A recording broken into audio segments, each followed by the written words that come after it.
Oke, selamat datang kembali di Kami Nanti. Kali ini aku ada di sebuah benteng pendem peninggalan Jepang. Dan bangunan ini udah berdiri kokoh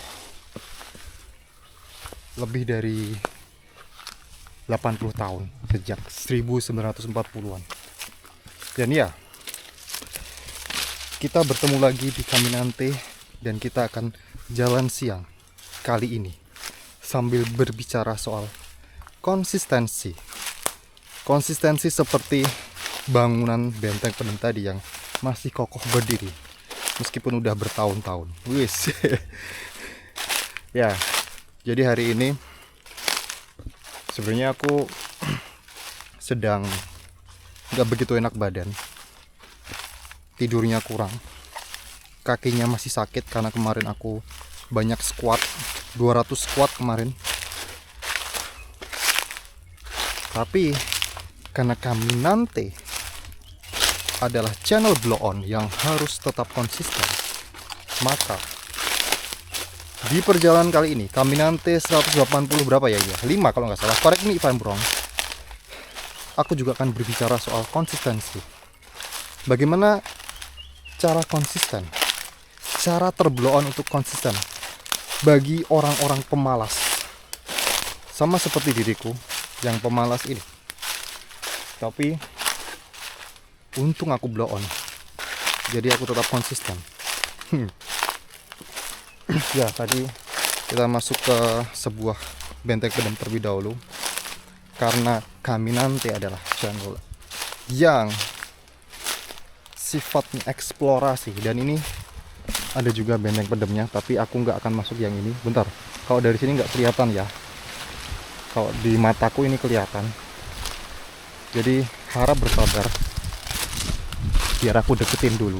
Nah, oh, ini bisa dimasukin ternyata. Oke, aku tertarik untuk masuk lagi. Kita akan, wow, di sini lebih gelap. Wow, kami nanti kali ini. Oh, ya, dan dulu ini adalah bangunan yang digunakan untuk perang dan ada vandalismenya. Bangunan bukan untuk perang sih, tapi dipersiapkan untuk perang karena sampai Indonesia merdeka bangunan ini belum sempat digunakan. Bangunan ini nggak sempat digunakan. Ya alhamdulillah lah, berarti nggak ada pertempuran di sini. Dan ini dia lokasinya. Wow. Ya, kita sambil jalan-jalan lagi ya. Bagaimana cara untuk konsisten meskipun kamu pemalas, sama seperti diriku? Jujur aja, kenapa aku bisa konsisten? Padahal hari ini rasanya aku males banget. Hari ini rasanya badanku sakit banget. Aku kurang tidur semalam, kayaknya tidur cuma 1 jam 2 jam. Bodohnya gara-gara aku minum kopi malam-malam. Sebenarnya kopinya bukan kopi hitam, hanya kopi good day. Tapi di situ ternyata itu memberikan dampak dimana akhirnya aku nggak bisa tidur. Wow. Dan ya, ini badannya lemes banget, tapi tetap aku usahakan untuk tetap bergerak konsisten karena kita punya perjalanan 1000 hari. Nah, kembali lagi pada alasanku kenapa aku bisa konsisten sekarang adalah karena faktor aku udah dapat 180 hari tuh. Kayaknya sayang banget kalau misalnya aku berhenti di sini. Ada sebuah istilah namanya sunk cost fallacy. Itu adalah sebuah istilah blow-onisme. Kita kesana coba ya. Sunk cost fallacy, di mana kita udah berjalan jauh, jadi sangat tanggung untuk berhenti gitu. Meskipun rasanya hari ini males banget, tapi mengingat aku udah bikin video jauh, bikin video banyak sampai 180 hari, sehingga ya akhirnya aku aku paksakan, ya memang harus dipaksakan untuk tampil. Itu yang pertama. Aku punya privilege, aku udah membuat sebuah video 180 hari. Itu rahasia terbesarku konsisten. Rahasia besar konsisten bagi pemalas. Nah oke, sekarang pertanyaannya gini, kamu udah tahu ya gimana cara konsisten adalah dengan ketika kamu udah membuat streak yang panjang, sehingga kamu akan merasa bodoh, merasa bener-bener blow on yang bener-bener blow on ya, bukan blow on tanda kutipnya Caminante. Kamu akan merasa sangat blow on kalau kamu nggak tampil. Ini yang membedakan Caminante dengan channel yang lain.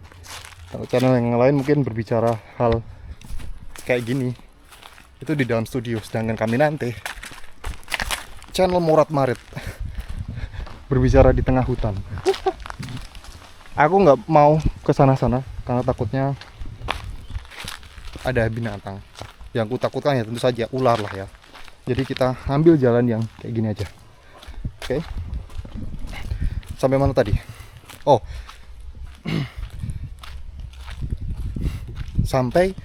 Ini. Kamu akan merasa sangat blow on ketika kamu tidak melakukan hal tersebut. Karena kamu udah membuat istilahnya apa ya? Kalau di kalender tuh kamu udah membuat rantai gitu. Membuat rantai yang tersambung terus menerus gitu.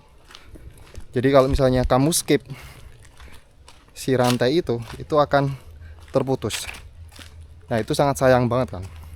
Nah sekarang pertanyaannya adalah gimana cara untuk bisa membangun rantai yang panjang agar kamu merasa sangat blow on kalau misalnya kamu menyerah di tengah jalan.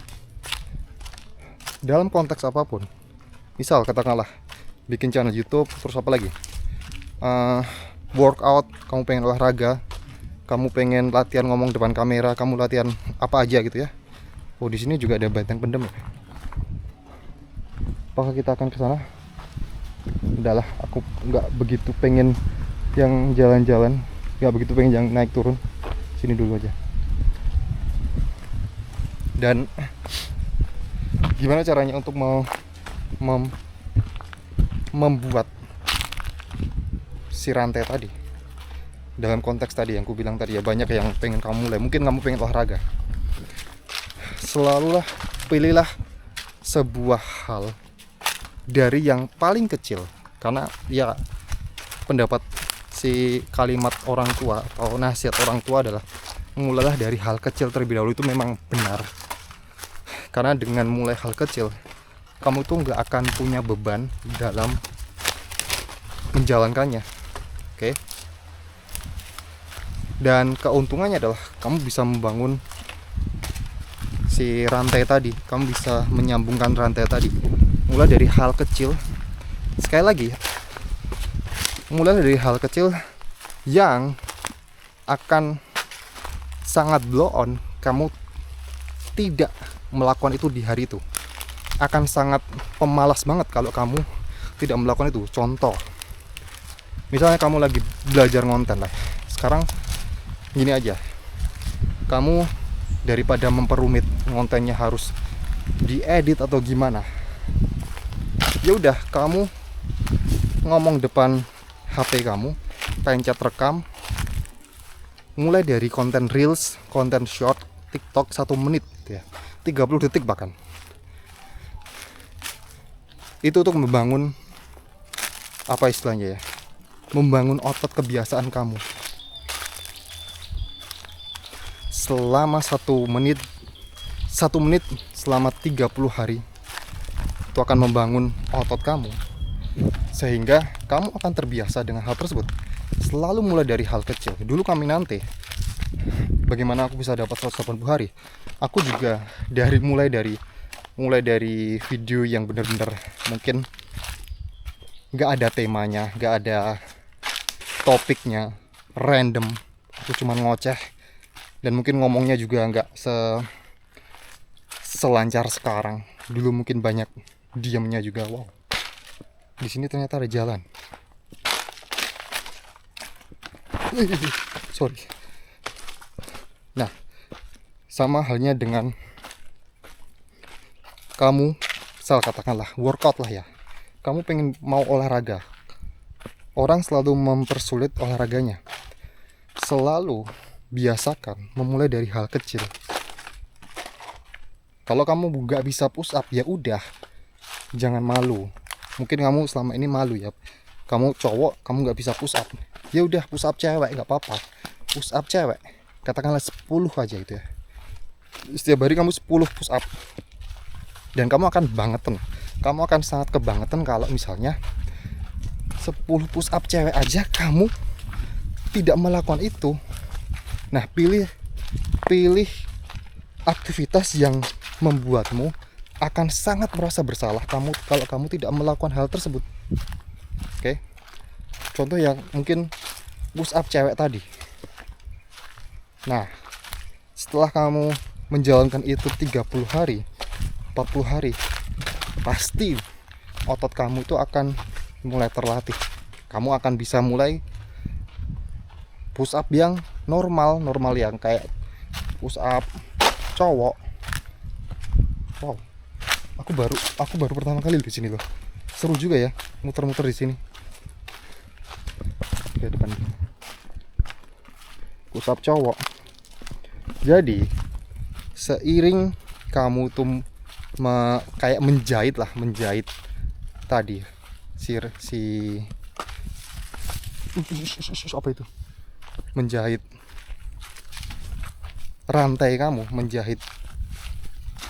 rantai hari kamu juga melatih otot kamu agar terbiasa. Nah, kalau kamu udah dapat 100 hari, 30 hari, 100 hari, kebalik 30 hari, 100 hari, 200 hari bahkan.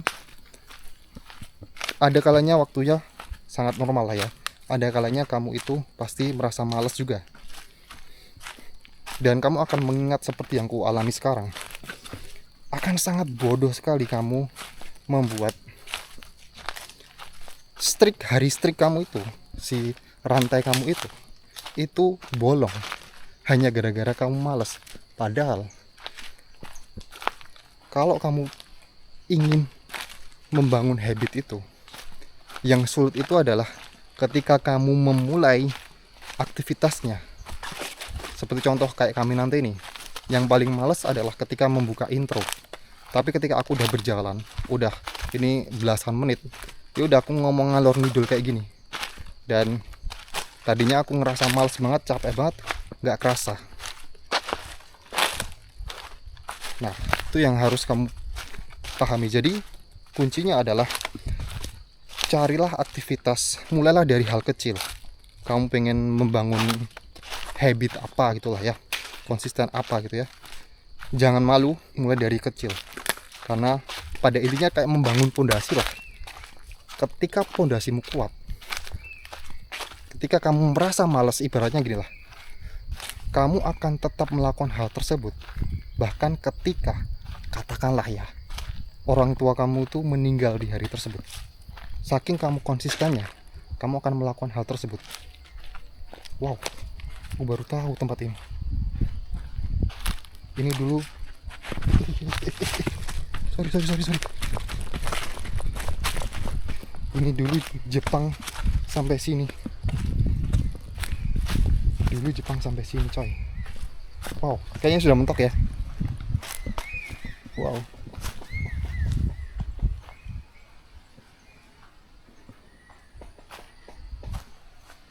Kita ada di nature. Dan kita balik lagi lah ya ke tempat tadi. Oke. Jadi, mulai dari hal kecil terlebih dahulu agar kamu tuh membangun kebiasaan, agar kamu membangun hari yang udah kamu buat gitu loh. Dengan begitu, kamu akan merasa sangat bodoh kalau kamu tidak konsisten. Semua hal besar selalu dimulai dari hal kecil. Contohlah bambu. Bambu itu 5 tahun pertama dia itu nggak kelihatan karena pondasinya di bawah, akarnya tuh dalam lah di bawah. Kalau dibandingkan pohon lain, bambu itu kayak dicemooh lah. 5 tahun masa nggak jadi apa-apa gitu ya. Tapi pohon lain itu tidak membuat akar sekuat pohon bambu. Setelah 5 tahun, setelah akarnya kuat, barulah pohon bambu itu tumbuh dengan sangat cepat, sangat rimbun. Nah, dalam hal apapun, konsistensi itu menurutku adalah ketika kamu membangun sebuah akar, membangun sebuah fondasi. Bukan soal seberapa cepat kamu tumbuh, tapi seberapa kuat kamu membangun fondasinya. Oke? Karena kalau fondasinya kuat, mau ada halangan apapun, katakanlah kamu sedang banyak masalah, kamu sedang ada kayak tadi lagi dapat musibah, orang tua kamu meninggal, tapi karena fondasi kamu kuat, aku tetap akan workout, aku tetap akan bikin konten. Ya, itulah menurutku arti dari konsistensi, dimana kamu tetap melakukan hal tersebut bahkan ketika kamu berada di hari terburukmu. Itulah definisi konsistensi dari Caminante, pemilik channel terblow on di dunia. Jadi tuh ya, kalau kamu pemalas, justru hal ini bisa cocok denganmu. Karena kalau pemalas itu biasanya cuman pengen melakukan hal-hal kecil gitu loh. But that's okay. Hal kecil tapi kamu lakukan setiap hari, itu lebih bagus dibandingkan kamu melakukan 100 hal tapi itu cuman seminggu. Lebih baik melakukan 1 hal tapi itu bisa 10 tahun. Nah, orang pemalas sepertiku itu suka melakukan hal simple tapi konsisten. That's why blow-onisme Caminante. Oke. Jadi video ini kali ini agak panjang lah ya, karena kita sempat tersasar. Bentar, temani aku sampai tadi ya, tempat tadi. Percayalah bahwa yang membedakan antara orang berhasil dengan orang yang enggak, selain faktor keberuntungan, itu juga faktor konsistensi. Ada orang yang punya privilege, ada orang yang pinter, ada orang yang punya harta banyak, tapi karena tidak konsisten, dia akan kalah dengan orang yang bodoh, yang tidak punya harta. Ya, aku nggak bilang tidak punya harta sih, yang hartanya sedikit. Banyak kasus kejadian kayak gitu. Jadi ya, kalau kamu merasa tidak punya yang bisa kamu banggakan di dunia ini, harta tidak punya, ketampanan tidak punya, terkenal tidak punya, mungkin satu-satunya harapan kamu adalah kamu bisa terkenal karena konsistensimu dalam hal apapun. Dan percayalah, kalau kamu sudah bisa melakukan suatu hal secara konsisten, satu hal aja gitu ya, kamu akan cenderung bisa melakukan hal lain secara konsisten juga. Karena itu yang kualami.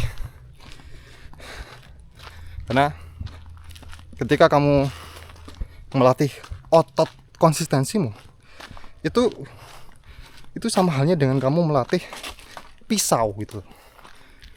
Itu bisa digunakan untuk semua hal.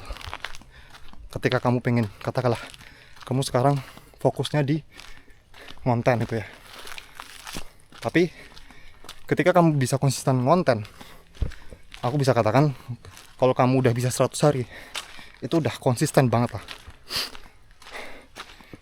Kamu pengen nge-gym, kamu pengen fitness gitu loh, pengen olahraga, kamu udah tahu cara bagaimana untuk konsisten, karena kamu pernah melakukan hal yang sulit, tapi kamu menjadikan itu lebih mudah, menjadikan itu lebih enjoy.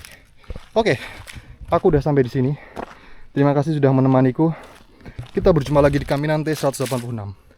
Ya, thank you. Bye bye.